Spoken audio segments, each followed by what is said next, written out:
morning, students. How are you? Fine. Thanks, dear children. Welcome to RPS online classes. प्यारे बच्चों, हम लोग standard 9 का हिंदी क्षितिज चैप्टर 10 ललहद जी द्वारा रचित वाक पढ़ेंगे। आप सभी अपने समक्ष पाठ्य पुस्तक निकाल लें और इसे पढ़ें। सबसे पहले हम लोग प्यारे बच्चों वाक पाठ के रचयिता के जीवन परिचय की ओर चलेंगे। ललधद कश्मीरी भाषा की लोकप्रिय संत ललधद का जन्म कश्मीर स्थित पामपोर के शिमपुरा गांव में सन 1320 ईस्वी में हुआ था। ललधद जी को ललेश्वरी, ललारिफा, लाल योगेश्वरी इत्यादि नामों से भी जाना जाता है। ललधद जी के जीवन से संबंधित प्रामाणिक जानकारियों का अभाव है। ऐसा माना जाता है कि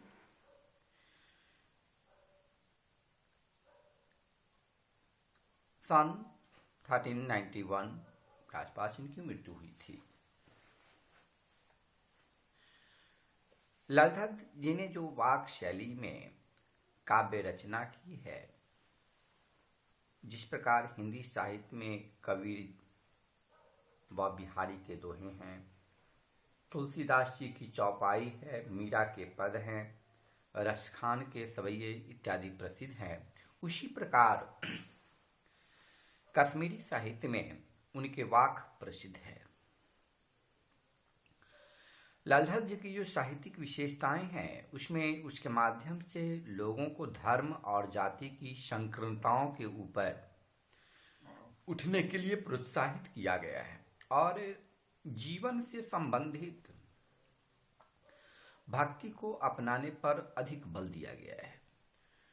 उनके लिए प्रेम सबसे अमूल्य तत्व है और ललधद जी ने धार्मिक आडंबरों का भी डटकर विरोध किया है। जब इनकी भाषा शैली की ओर चलते हैं तो भाषा शैली में ललधद ने अपनी रचनाओं में जन साधारण की सरल भाषा का प्रयोग किए हैं।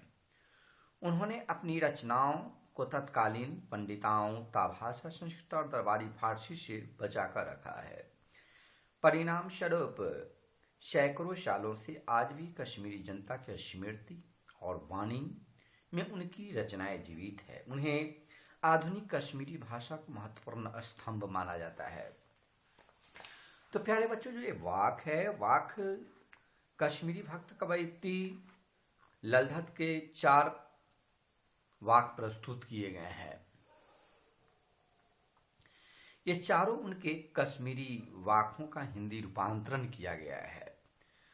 सबसे पहले जो वाक उन्होंने लिखा है, इसमें ईश्वर प्राप्ति के लिए किए जाने वाले अपने प्रयासों की व्यर्थता सिद्ध की है। दूसरे वाक में इन्होंने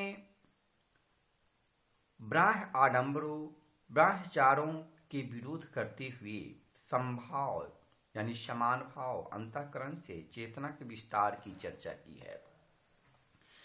तीसरे वाक्य के द्वारा ललधद ने यह मत स्थापित किया है कि सद्कर्म भी भवसागर को पार कराने में सहायक है।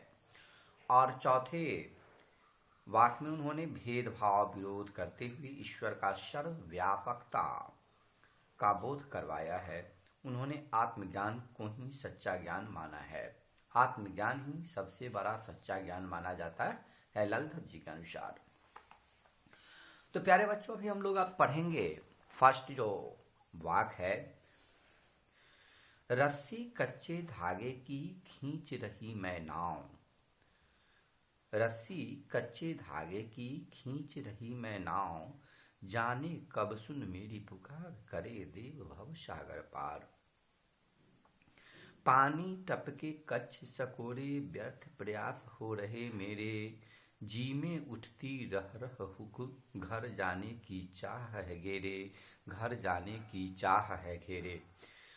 तो प्यारे बच्चों, इसमें भवसागर यानी देव भवसागर, देव शब्द का अर्थ किया गया भगवान के लिए, और भवसागर यानी संसार रूपी समुद्र को पार करने के लिए शकोरे शब्द का जो प्रयोग किया गया है, शकोरे शब्द का अर्थ होता है मिट्टी का एक बर्तन, यानी स्वाभाविक रूप से जो कमजोर साधन है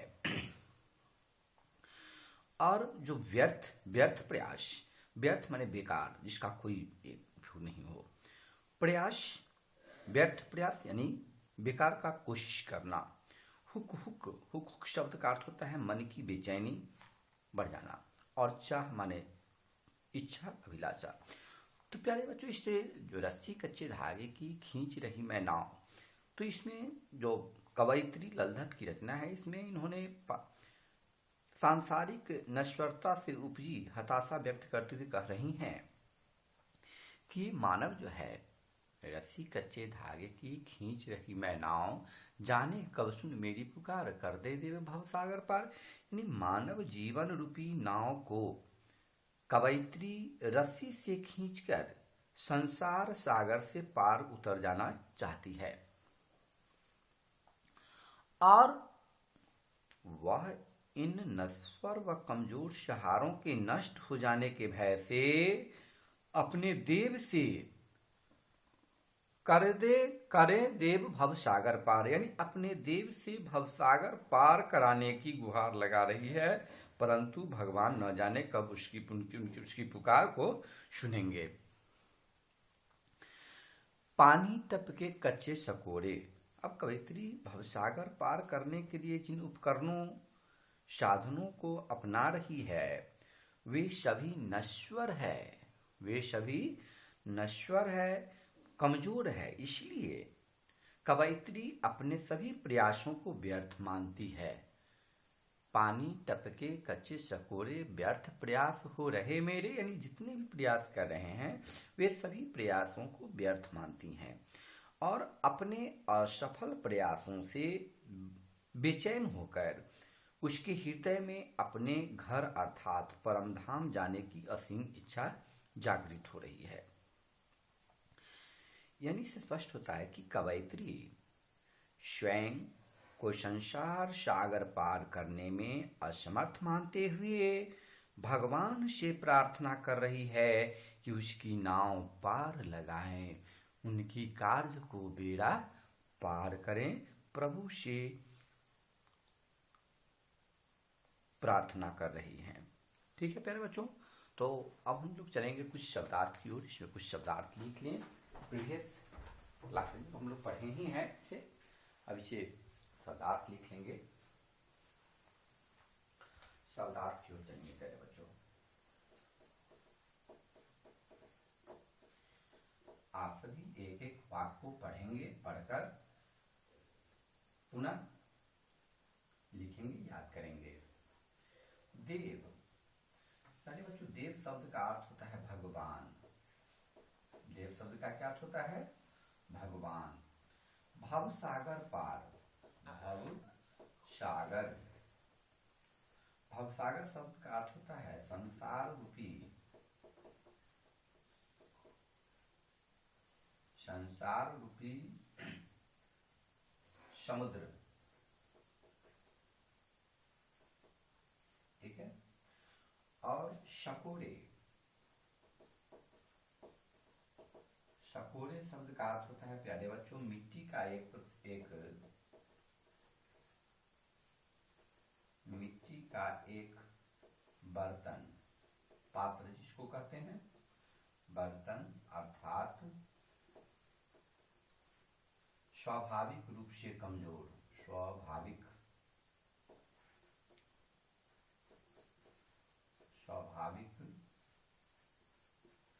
रूप से कमजोर, स्वाभाविक रूप से कमजोर।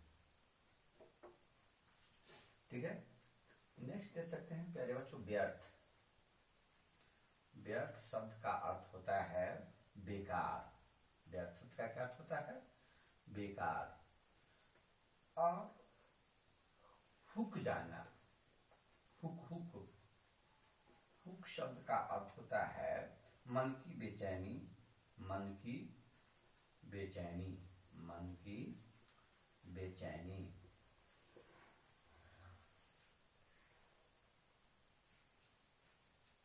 चाह, इच्छा वगैरह दे सकते हैं। ठीक है, तो प्यारे बच्चों, ये वाक जो लल्ला जी द्वारा, कश्मीरी कवयित्री लल्ला जी द्वारा रचित जो वाक है, इसका पहला हम लोग पढ़ लिया कि ईश्वर प्राप्ति के लिए किए जाने वाले अपने प्रयासों की व्यर्थता सिद्धि की है लल्ला जी ने, जिसे हम लोग पढ़े नेक्स्ट अगले पीरियड में। थैंक्स प्यारे बच्चों।